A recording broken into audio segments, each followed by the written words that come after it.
Been to the USA, big country. You know, we're a country made up of we're 50 states, okay? Many people on this program think we have 52 states or something like that. We don't. We've got 48 states that are connected, Alaska and Hawaii, so we have 50 states. When you go to the United States of America, 50 states, we all have 50 different laws. It's very similar to the European Union. We've got 50 states. Each one has their own little differences.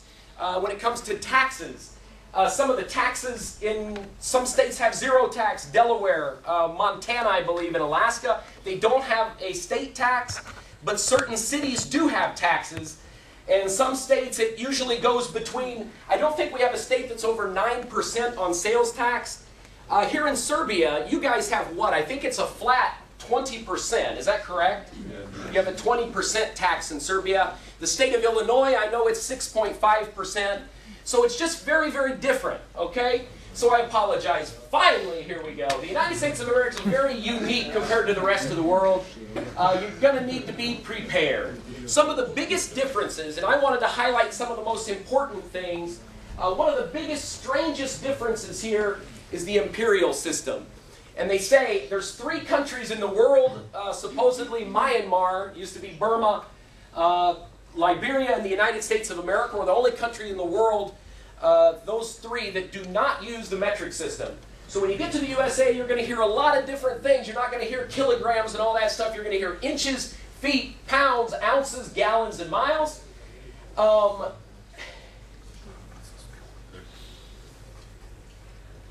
Also, the other thing that's very complicated for a lot of you is the temperature difference. You guys use Celsius, of course, and they say we're the only country in the world that uses Fahrenheit. So it's a little bit different. One way I learned when I was in Australia and New Zealand, they said the best way to convert, they said if you have Celsius, you double it and add 30, and it's a good rough idea of what it is. So for example, if it's 4 degrees, you double that, which is 8, and add 30, so it's about 38 degrees Fahrenheit. That's kind of a rough little way to get from Celsius to Fahrenheit. Taxes, this is what I was just talking about a moment ago, and this can be kind of confusing. Many of you, there was one funny story. One Serbian student, he went on this program, and these things here in the center, for those of you over there, right in the center, the store label, the shelf label in the United States of America, if it says $39.99, that's not the price, okay? You pay $39.99, you get to the register, and then they add the taxes. So it can be confusing. One Serbian student, he told me, he said him and his friends, they just got to the USA, they went into a Walmart, and he had a cart full of things, and he said he added each one up, they get to the register, and then the price was about $10 or $15 more, and so he was angry. He said, you're trying to cheat me because I'm a foreigner. So they got the manager. The manager came up to speak to him, and he tried to explain. He said, in the United States, taxes added at the register. So it can be confusing. So be prepared for that. And like I said, you can't see it too well, but every state in the USA has slightly different tax rates there. And some of you go into Alaska. Alaska does not have a state tax, but there are certain cities, like Anchorage, I believe in Juneau, that do have a certain tax in the city. So it can be confusing. Another thing is electricity. The electricity also is different. The United States of America uses 110 volts, and here in Serbia you use 220. The only time we really use 220 is like big appliances, like washing machines, dryers, microwaves, things like that. And another really funny thing, the sponsor ladies who are here, I don't think any of them are in here, but one thing that was hard for us to get used to, in the United States you go in the bathroom and turn the light switch on, and here in Serbia it's on the outside, and all the sponsors are always saying how confusing it is. They said they first got here, got in the bathroom, and they're like, where is the light switch here? Nobody can find it. So when you go in the USA, it'll be strange for you. You can find those little converters things almost anywhere, so they're easy to find to convert your 220 to 110. Some important things, and another thing that was difficult for me to get used to, cell phones. In the United States, we have some Verizon, AT&T, a number of different companies. Some of those companies do not use a SIM card. So they do have one, I think, but it's internal, so you don't take it out. So I brought my BlackBerry here. and wanted to put a SIM card in it. And the guy looked at my phone and he said, this phone will not work here in Serbia because you don't have a SIM card in it. So that can be kind of confusing for you. So you need to check with your cell phone when you get to the USA. You might not have a SIM card that will be able to work in that phone. So you want to check before you go. One thing I suggest for you, just to give you an example, you must, here in Serbia, things are so easy. You can just go up to a little trafika and purchase a SIM card. You don't have to show an ID. You don't have to show anything. You can't do that in the USA. You have to register the phone and you have to show an ID. And also in Serbia, you don't have to pay your bill. I think that's so funny. If you're out of credits, you can still receive phone calls and receive text messages. And in the USA, that doesn't happen. If you don't pay your bill, you cannot receive a call.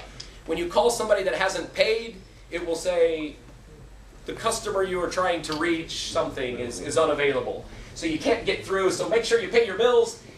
Example of phone service. I want to show a little example because some of you don't know. You can go to Walmart. Walmart is a massive, massive thing in the United States where you can buy guns, you can buy clothes, you can buy just about anything depending on where you go. But they have a company in there, a cell phone company called Straight Talk. And Straight Talk is great because it doesn't have a contract. And you can purchase a phone. Some phones are like $19.99, or you can buy the higher end model, which is about $700. Yeah, iPhone, I think, is about $700 through it. For about $60 a month, one of the examples, what you get, for $60 a month, you get unlimited plan. For 30 days, that's unlimited text, unlimited calls within the United States of America, and also unlimited internet on there. But it's only high speed to 3 gigabytes, and then it drops down to 64 kilobytes. But it's a pretty good deal. For 60 bucks a month, unlimited usage, you know, you can't beat it. You can also purchase a SIM card through them for about $1, but you do need to get it activated. So you have to call a number and you have to register it in your name. And I think it deals with terrorism prevention or something. I don't know. Getting around, another thing in the United States that's going to be a little bit pricey for you and maybe somewhat confusing is the transportation system. There's 3 different ways, of course, in the USA, just like there is here in Serbia. You can take a bus, you can take a train, and you can take an airplane, you know. And all of them are pretty pricey, so you want to make sure when you check into this, you do it a little bit in advance to find the best deal. Our public transportation system in the United States is not as developed as it is here in Serbia. You can go here in Serbia from a little village, and they have a bus that comes through that little village. And here in the United States, I'm from the center of Illinois, and we do not have a bus, you know. Even a city's maybe 20,000, 30,000 people, a lot of them do not have public transportation, okay? So always be prepared for that. All the time on Facebook, you know, I'll take a trip on Nish Express or something, and I post on Facebook, I said, I love the buses, I love the public transportation in Serbia. My Serbian friends are like, what? It's the worst. It's the worst in the world, you know, and I said, at least you have it, you know. And it's on time, it's clean. Some great things, some really good websites here. I went ahead and showed you Greyhound. Greyhound is we really have one company in the USA. If you want to go from Boston, Massachusetts, all the way to California, you can take a company called Greyhound. And the bus stations, you need to be aware, those bus stations usually are in a rougher part of town because the nicer areas of the city, people don't take the bus, okay? So in these large, large cities, the bus stations are a trouble spot. So for you ladies and young men, anybody, I'd recommend be with someone. So don't go by yourself. Some of those places like in St. Louis, South St. Louis, where that bus station is, it's rough, okay? So go by yourself. You must have identification to get bus tickets also. It's not like Serbia. You can't just go up there and pay cash and get a card and get a bus pass and go somewhere. You have to show your identification or you cannot get on the bus, okay? So be prepared for that. A wonderful site, a couple that are really, really helpful for you. This Rome to Rio. I would suggest you write that down. That's a great website. You log into Rome to Rio and you put where you are and where you want to go, and it pulls up a map, and it will pull up every single possible public transportation method that you can go, starting with cheapest to most expensive. So it's a great website. Rome to Rio is what it is. Megabus is another company that just recently started, and with Megabus, it's a competitor to Greyhound, but it's so cheap.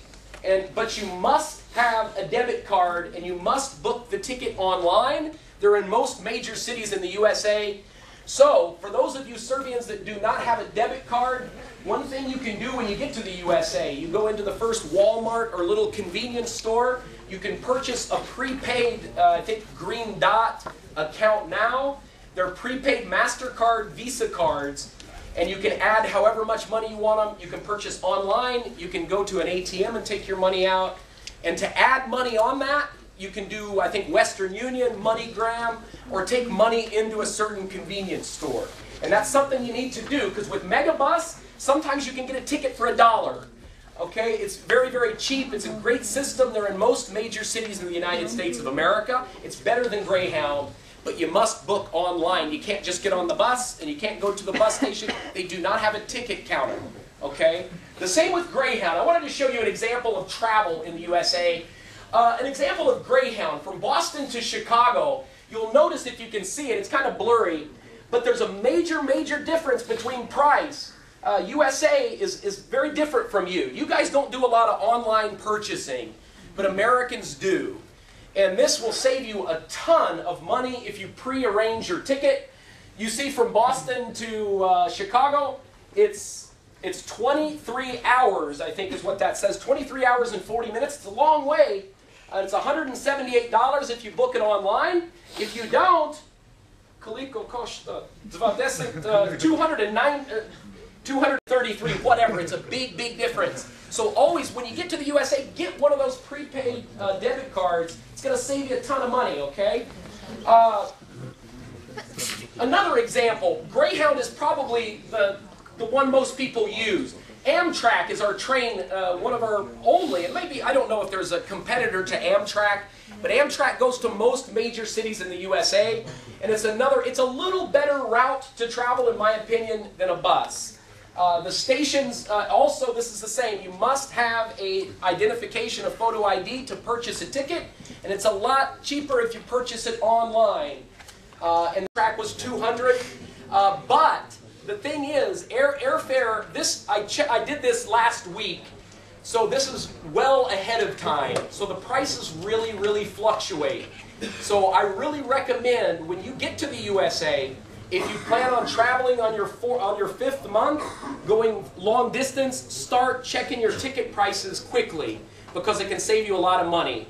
So start checking the ticket prices through Kayak right when you get to the USA, and it'll save you a lot of money. Okay? This is it. It's only, how long is it? It's a 2-hour flight. If you take Amtrak, it was about 23 hours. Greyhound, about 23 hours. Embassy, Elizabeth. Thanks, my name is Liz Graycon. I'm the head of the consular section at the embassy. If you've come in yet for your visa, there's probably a 1 in 4 chance that you spoke to me. Charles at the beginning talked about the U.S.-Serbian relationship, and it is the embassy. We have 100 Americans here working on different aspects of the relationship. The political relationship, the economic relationship. Our office works on behalf of Serbians going to the United States, about 20,000 a year, going as tourists, going to visit family. 4,000 of them some are work and travel. We work to protect Americans in Serbia. So we don't know how many Americans are here. We have some, like Charles, American Americans who came here to work, to live, to visit. We have a lot who are Serbian American, who come and go. We don't know, but when they get in trouble, we can help them. We help them replace their passports. We help them register their babies. We help them when they're in jail or in the hospital. But the more important in the Serbian-American relationship is you guys. Most Serbians will never encounter the embassy. Most Americans will never encounter a Serbian person, but you can change that. This is a really important exchange program for us. It's a very typical American experience. All of us had a summer job growing up. I worked in summer camps, I worked in libraries. You're going to have that same experience that the American students have. Working a job, maybe a hard job, but then getting off, having some fun.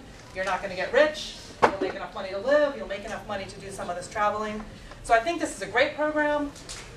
When Charles was talking, I kept thinking all the things I want you to know. You know, wear your seatbelts.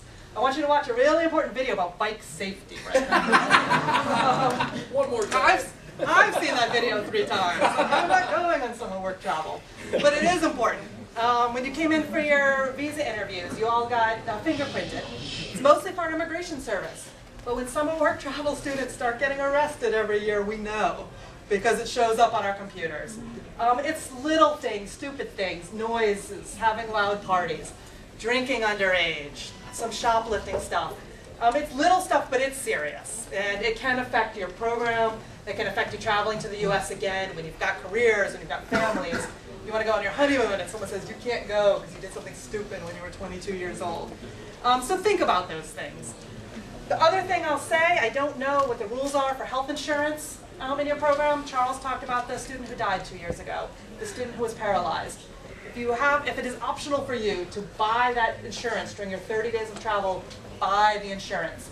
The US healthcare system is one thing he didn't talk about. It can cost you $10,000 to spend 1 night in a US hospital or more. Insurance will protect you from that. Probably nothing's going to happen to you. Probably you're going to go, you're going to have a great time of your life, and travel, but you could have an allergic reaction to that king crab. You could be in a car accident, so take some of those precautions. That's all I'm going to say. You've been here a long time. Have a great summer. Yeah. Thank you. And one thing on that insurance, a lot of you, we talked about that with the sponsor companies, but through work and travel, they force you to purchase a 5-month policy so you are covered on that 30 days. Thank you guys so much.